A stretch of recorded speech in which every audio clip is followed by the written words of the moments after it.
I thought New York would smell like success. Instead, it smelled like rain, car exhaust, and 1,000 strangers rushing toward places that mattered more than me. My boots clicked against the polished airport floor as I dragged my old suitcase behind me and tried not to stare at the giant advertisements hanging from the ceiling. Everything felt bigger here. Louder. Faster. Back home in Tennessee, people waved at strangers. Here, people barely looked up from their phones. I tightened my grip on the envelope in my hand. The paper was slightly worn from how many times I had unfolded it during the flight. Inside was a letter carrying a promise made years ago between two families. A promise that somehow involved me and Alexander Sterling, one of the youngest billionaire CEOs in the country. Even now, saying his name inside my head felt ridiculous. Men like Alexander Sterling appeared on magazine covers. Women like me bought groceries with coupons and worried about gas prices. Yet somehow, fate had decided our paths should cross.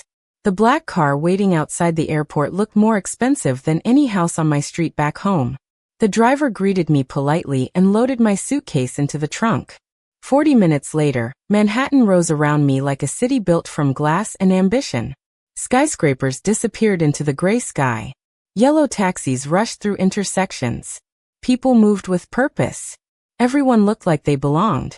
Everyone except me. By the time the car stopped in front of Sterling Tower, my stomach was twisting itself into knots. The building seemed to touch the clouds. A uniformed doorman opened my door before I could reach the handle myself. Inside, marble floors reflected soft golden lighting. The lobby was larger than my entire high school gymnasium. I suddenly became very aware of my simple coat and worn boots. An assistant met me near the elevators. Her smile looked professional rather than friendly. "Miss Harper, welcome. Mr. Sterling's family has been expecting you." Something about her choice of words made me uneasy. Not Alexander. His family. The elevator climbed so high my ears popped. When the doors finally opened, I stepped into a penthouse that felt more like a private hotel than a home. Floor-to-ceiling windows overlooked the entire city. Expensive artwork covered the walls. Fresh flowers stood in crystal vases. The place was beautiful. It was also strangely quiet. Too quiet. Several people waited near a sitting area overlooking the skyline. Lawyers. Assistants. Family members. Their expressions carried the same uncomfortable mixture of concern and exhaustion. I glanced around. Where is Alexander? The room fell silent. A woman who introduced herself as his aunt stepped forward. Her expression softened. There has been an unexpected situation. My pulse quickened immediately. What kind of situation? She exchanged a glance with another relative before answering. Alexander suffered a medical episode 3 days ago. The words hit me harder than expected. Is he okay? He is stable. Stable. People only used that word when everything was not actually okay. I swallowed. Can I see him? Another silence followed. Then she nodded. Minutes later, I found myself standing outside a large bedroom at the far end of the penthouse. The door opened slowly. My heart hammered against my ribs. There he was. Alexander Sterling. Lying motionless beneath expensive white blankets. Dark hair. Sharp features. Completely still. The billionaire CEO I had crossed the country to meet appeared to be unconscious. What I did not know was that the man in that bed could hear every word being said around him. And what he definitely did not know was that I had no intention of leaving. The first thing I noticed was how quiet the room felt. Not ordinary quiet. Expensive quiet. The kind that came from thick carpets, insulated walls, and windows so high above the city that even traffic sounded distant. I stood beside Alexander Sterling's bed for nearly a minute before realizing I was staring. That felt rude, even if he could not see me doing it. "Well," I said softly, setting my suitcase near the door. "This is not exactly how I imagined our first meeting." No response. Of course. His chest rose and fell steadily beneath the blankets. A monitor near the bed displayed calm numbers and gentle lights. Everything looked normal. Too normal somehow. I pushed the thought away. I was not a doctor. What did I know?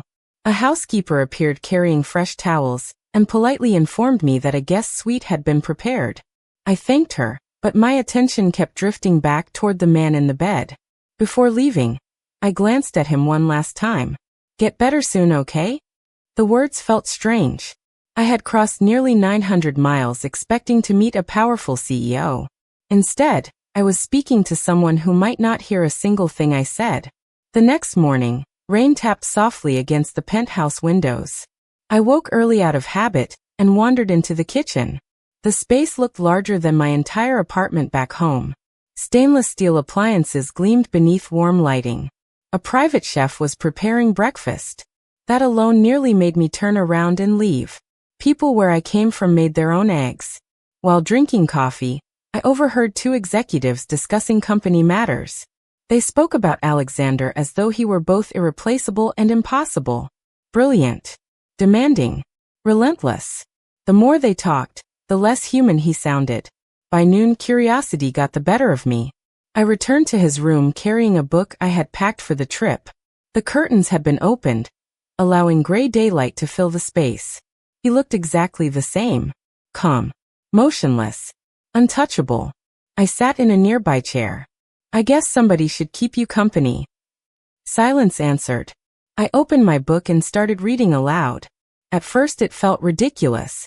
Completely ridiculous. Yet after a few pages, the awkwardness faded. I read for nearly an hour. Then I told him stories about Tennessee. About my neighbors. About the diner where everyone knew everyone else's business. About the old oak tree behind my grandmother's house. Somewhere during those stories, I forgot he was a billionaire. He became simply a person lying alone in a room. The following days settled into an unexpected routine. Breakfast. Reading. Talking. Long walks through the penthouse. Every afternoon, I spent time beside his bed. Sometimes I talked about nothing important at all. Sometimes I complained about New York traffic. Once I spent 15 minutes describing a county fair pie contest. You would not survive 5 minutes there. I informed him seriously. People get very competitive about blueberry pie. If Alexander could hear me, he gave no sign. Yet strangely, I kept talking anyway. On the 5th evening, while watching rain streak down the glass windows overlooking Manhattan, I realized something surprising. I no longer felt trapped in the city. I no longer felt like an unwanted visitor. For reasons I could not explain, I felt responsible for the man sleeping in the room down the hall. What I did not know was that Alexander Sterling had planned to fake his condition for only a few days. What he definitely had not planned was spending every afternoon secretly waiting for the sound of my voice. By the second week, the penthouse no longer felt like a museum. It felt lived in. At least for me. I learned which hallway caught the morning sunlight, and which windows offered the best view of the city at night. I learned that the kitchen staff started baking fresh bread every morning at 6. I learned that Alexander's assistants carried enough stress to power half of Manhattan. Most importantly, I learned that talking to someone who never answered back was strangely comforting.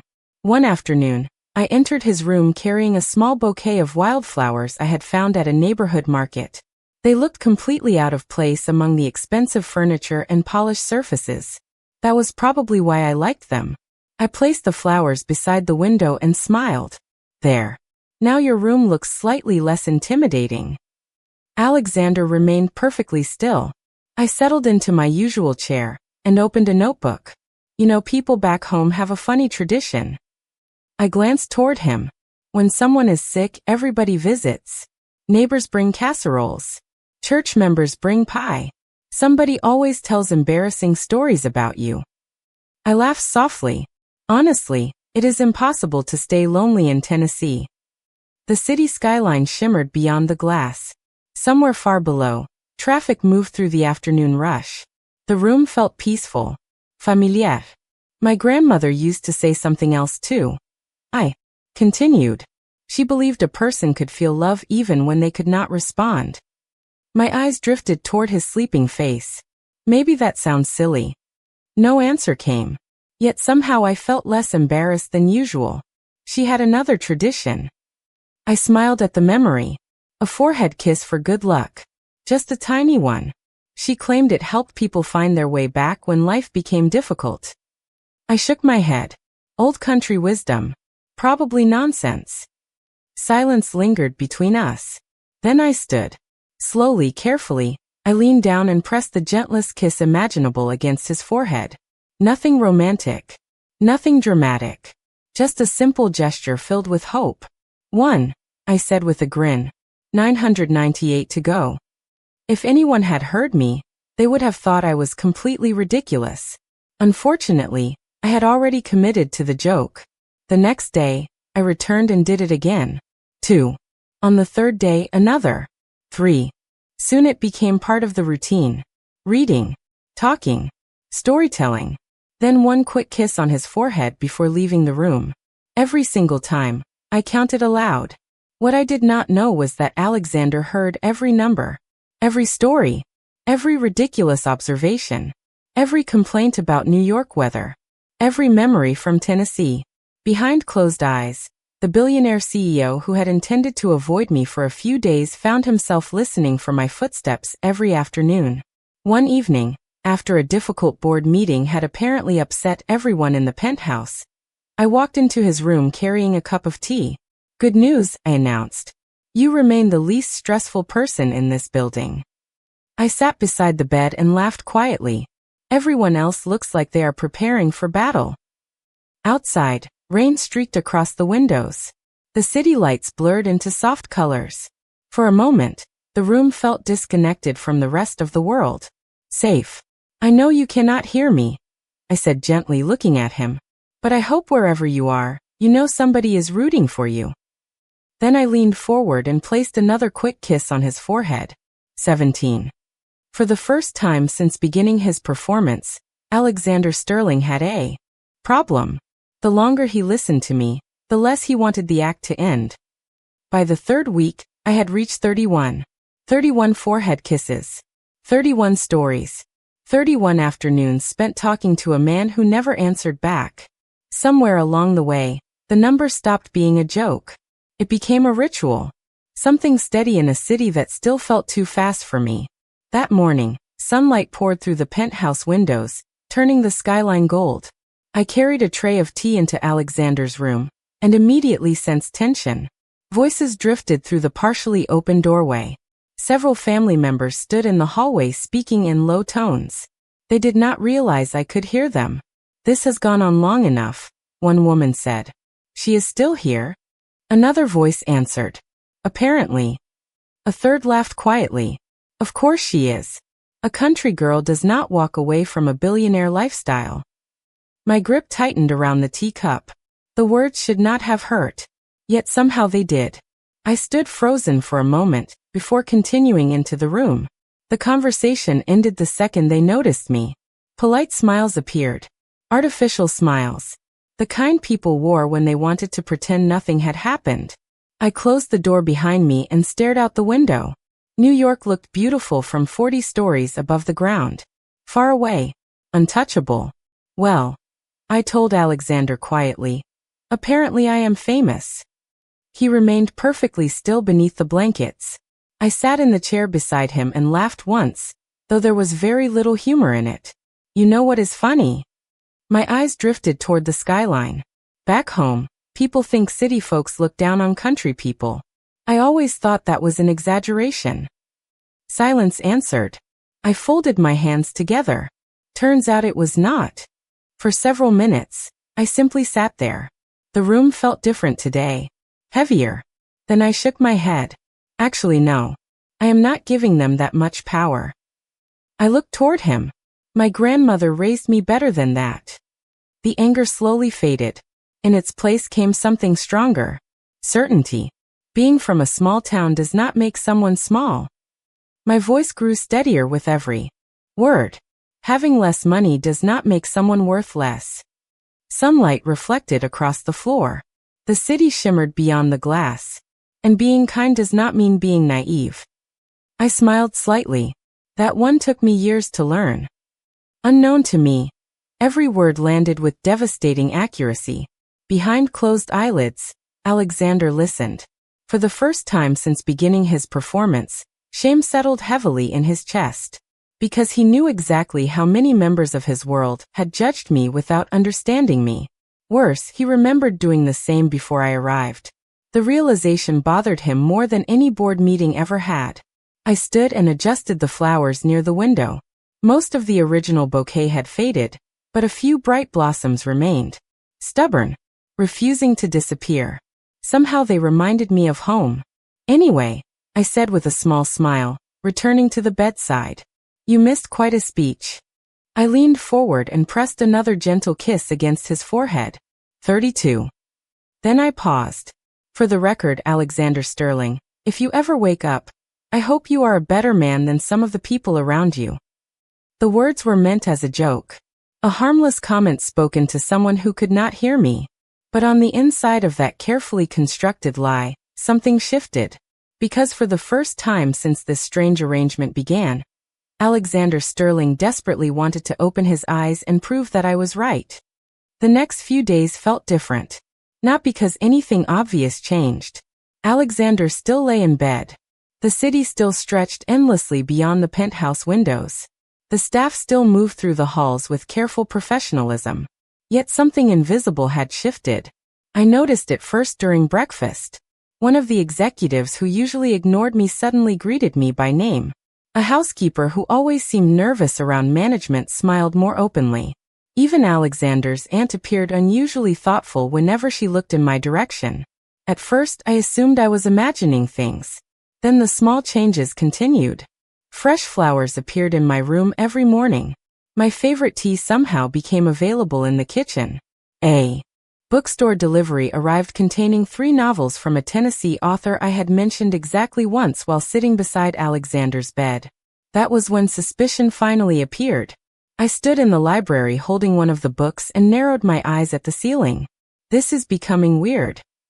The ceiling offered no explanation. That afternoon, I carried the book into Alexander's room and dropped into my usual chair. All right. I pointed at him. I know you are technically unconscious, but somebody around here is listening very carefully. His expression remained perfectly peaceful. Unfortunately for him, I was beginning to notice patterns. I opened the novel and started reading aloud. Halfway through the chapter, a soft knock interrupted me. One of Alexander's assistants entered carrying documents. The man froze when he realized I was there. Sorry, Miss Harper. His gaze shifted toward Alexander. Then something strange happened. The assistant approached the bed and quietly placed a folder on the table. Before leaving, he lowered his voice. The security issue has been resolved. I frowned. Security issue? The assistant immediately realized his mistake. Forget I said that. Then he disappeared. My curiosity exploded. Later that evening, I accidentally discovered what he meant. While walking through the penthouse hallway, I overheard 2 employees discussing a recent situation. Apparently, someone had made another dismissive comment about the girl from Tennessee. The following morning, that employee had been reassigned to another department. No argument. No public humiliation. Just gone. I stopped walking. A strange feeling settled in my chest. Because there was only one person powerful enough to make decisions like that. One person who supposedly could not even open his eyes. That night, rain hammered against the windows while lightning flashed over Manhattan. I sat beside Alexander with a blanket wrapped around my shoulders. The storm reminded me of home. You know, I said softly, watching the city lights blur through the rain. For someone who cannot move, you seem to have excellent timing. Silence. Predictable silence. Yet I could not stop smiling. I looked toward him. Really looked. The strong jaw. The calm expression. The face that appeared on magazine covers across the country. Then I remembered every small kindness that had appeared over the last week. The books. The tea. The flowers. Protection arriving whenever someone treated me unfairly. My heartbeat slowed. If you can hear me, I whispered, thank you. The room remained still. Rain continued tapping against the glass. I leaned forward and pressed another gentle kiss against his forehead. 49. Then I stood and headed toward the door. What I did not see was the faint movement of his fingers beneath the blanket. For the first time since this strange arrangement began, Alexander Sterling nearly forgot to keep pretending. The suspicion refused to leave me alone. For 2 days. It followed me through every hallway of the penthouse, through breakfast, through afternoon conversations, through every visit to Alexander's room. The more I thought about it, the less sense everything made. The books I mentioned appeared almost immediately. Problems disappeared before anyone officially reported them. Staff members acted as though instructions were coming from somewhere, or someone. One evening, after most of the household had settled down, I found myself wandering through a quiet section of the penthouse I had never explored before. The city glittered beyond the windows like a sea of stars. The hallway lights were dim. The air felt still. As I passed a partially open door, voices drifted into the corridor. I recognized one immediately. Alexander's personal physician. I froze. This cannot continue forever, the doctor said quietly. Another voice answered. An assistant. Mr. Sterling insists he needs more time. My heartbeat stumbled. More time? The doctor sighed. Then tell him the equipment should at least be disconnected soon. Anyone paying attention will notice it is not actually monitoring anything. The world seemed to stop. Not actually monitoring anything. My pulse roared in my ears. Before either man could notice me, I stepped back and hurried down the hallway. Every instinct screamed the same thing. Go to his room. Right now. Minutes later, I stood beside Alexander's bed. The room looked exactly as it always had. Calm. Silent. Safe. Yet everything felt different.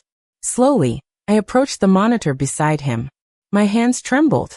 For weeks, I had never questioned it. Why would I? I was not a medical expert.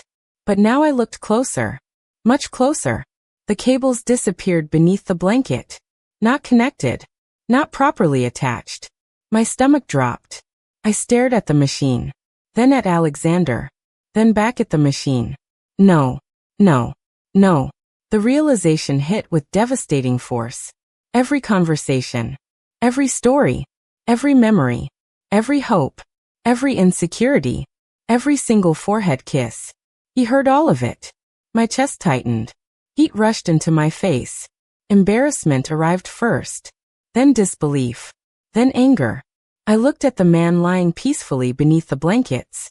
You have got to be kidding me. The room remained silent. I laughed once.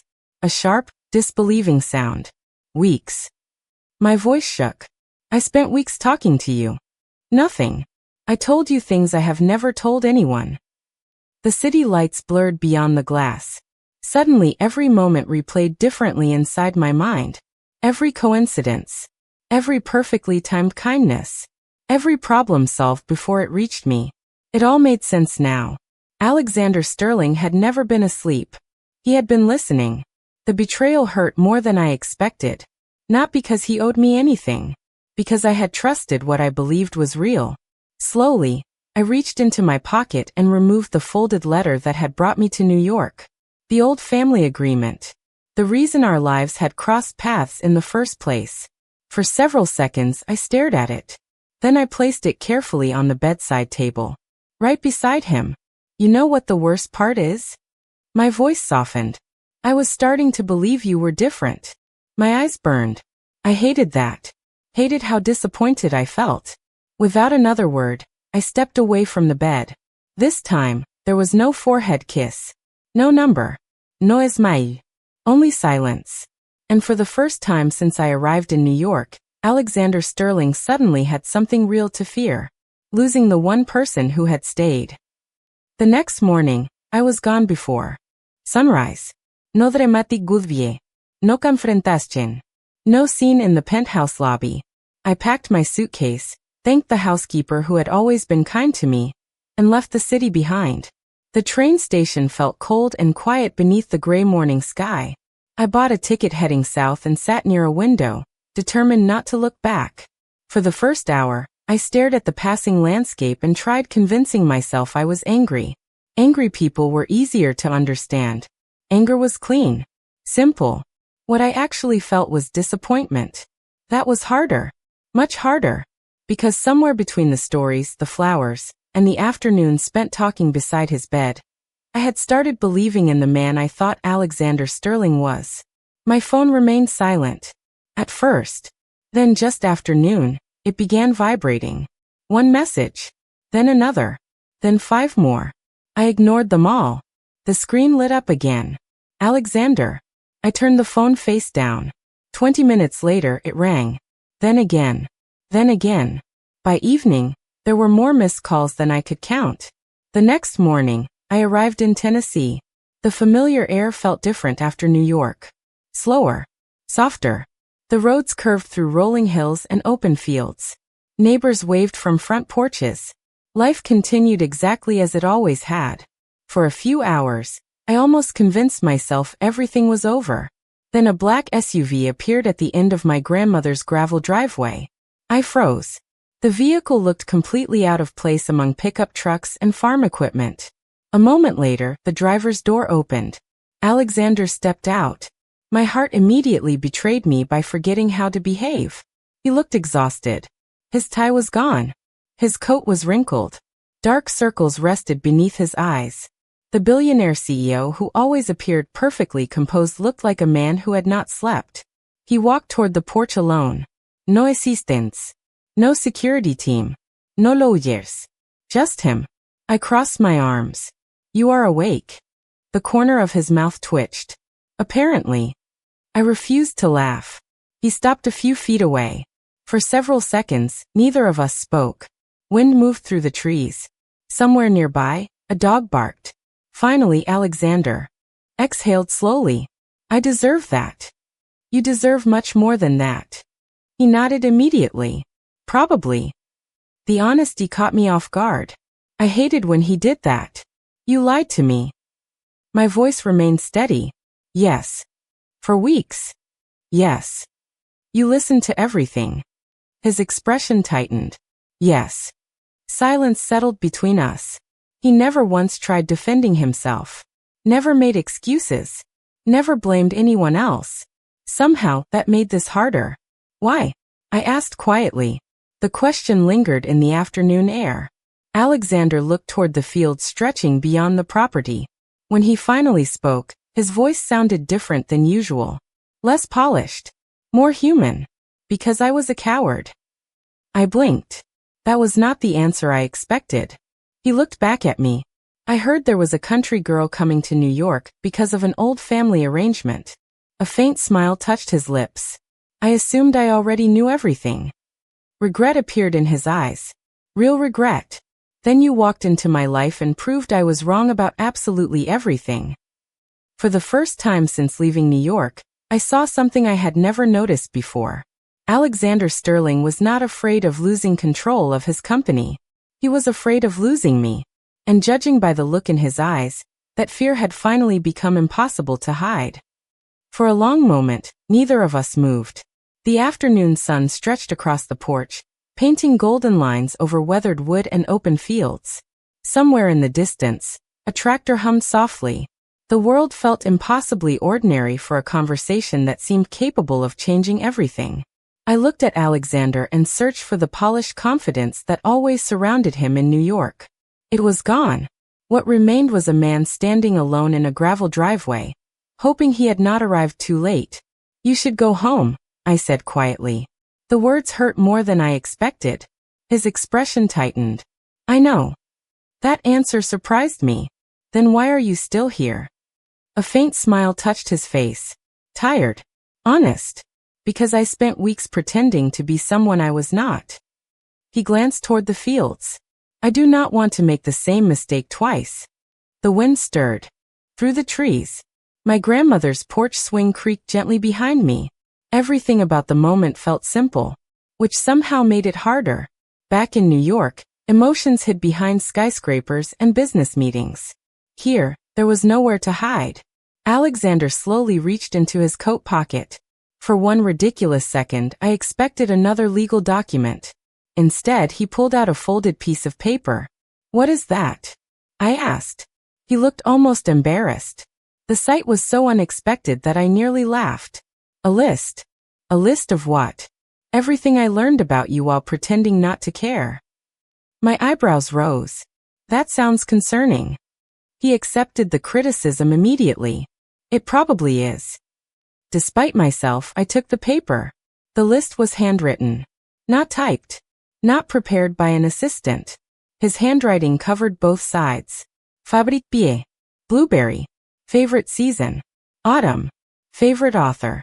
Several books I had mentioned while reading beside his bed. The old oak tree behind my grandmother's house. My dream of someday opening a small community library.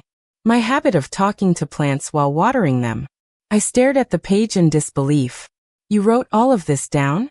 Yes. Why? His answer came without hesitation. Because I wanted to remember everything. My heart did something deeply unhelpful. I folded the paper carefully and looked away. The fields blurred slightly. You make this difficult. A soft laugh escaped him. I know. For several minutes, silence settled between us again. Then my grandmother appeared at the screen door carrying a pitcher of sweet tea. She studied Alexander for exactly 3 seconds before handing him a glass. If you are planning to apologize properly, she informed him, you look dehydrated. I nearly choked trying not to laugh. To my astonishment, Alexander accepted the tea without argument. Thank you, ma'am. She nodded once. Good answer. Then she disappeared back inside. The tension cracked. Not completely, but enough. Alexander looked down at the glass and smiled. I think I just passed an interview. Do not get too confident. I would not dare. The honesty in his voice felt familiar now. Comfortable. Dangerous. As the sun began sinking toward the horizon, he stepped closer. Not enough to pressure me. Just enough to be heard without raising his voice. Lily. I met his gaze. What? His eyes held mine with a sincerity I had never seen before. I was afraid of being trapped by a future I did not choose. He exhaled slowly. Then you walked into that penthouse and became the only future I could think about. The evening air seemed to still around us. For the first time since leaving New York, I did not look away. The next month passed differently than I expected. Alexander did not try to buy forgiveness. He did not send extravagant gifts. He did not flood my phone with dramatic promises.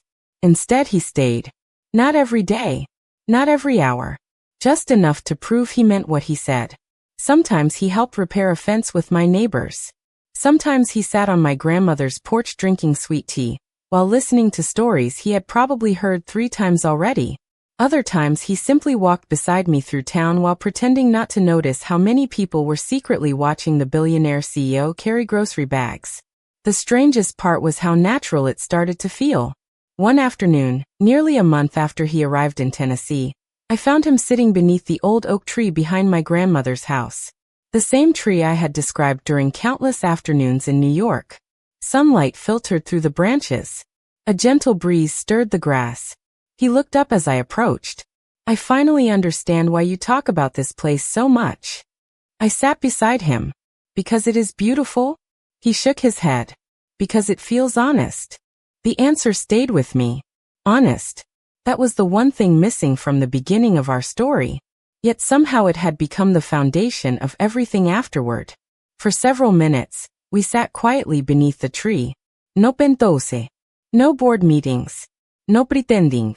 Just 2 people sharing the same afternoon. Finally, Alexander reached into his jacket pocket. My eyes narrowed immediately. Should I be worried? A smile appeared. Probably not. He handed me a small notebook. The cover looked simple. Worn. Familiar. I opened it carefully. My breath caught. Inside were pages filled with handwritten notes. Not business plans. Not contracts. Memories. Every story I had told him during those weeks beside his bed. The county fair pie contest. The old oak tree. My favorite books. Dreams I barely remembered mentioning. Every page held something important to me. Something he had chosen to remember. I looked up slowly. You kept all of it. Every word. Emotion tightened my throat. Why? His answer came as easily as breathing. Because those conversations changed my life. The afternoon sunlight softened around us. Somewhere nearby, birds moved through the branches overhead. Alexander's gaze never left mine. You spent weeks believing I could not hear you. His voice grew quieter. But the truth is that I had not really listened to anyone in years. My eyes burned unexpectedly. I hated when that happened. Then you arrived. A gentle smile touched his face. And suddenly the most important part of my day became hearing your voice. For a moment, neither of us spoke. The world seemed content to wait. Then I laughed softly. You know, there is still something bothering me. His expression immediately shifted to concern. What? I closed the notebook and smiled. I only made it to 49. Confusion appeared. Then realization. Then laughter. Real laughter. The kind I had never heard from him before. 49. 49. He shook his head. That might be the most unusual complaint I have ever heard. You interrupted the count. His smile lingered. Warm. Genuine. Human. The sun slowly began disappearing beyond the Tennessee hills. Golden light stretched across the fields. I looked at the man beside me and realized something surprising. The billionaire CEO who once pretended to sleep, so he would not have to meet me, no longer felt larger than life. He simply felt like Alexander. And somehow that meant more. As the evening sky turned gold and blue, he reached for my hand. This time, there were no lies between us. No performances. No distance. Just truth. Sometimes people spend years searching for the right person. Sometimes they find them by accident. And sometimes the person who tries hardest to avoid destiny ends up chasing it all the way across the country.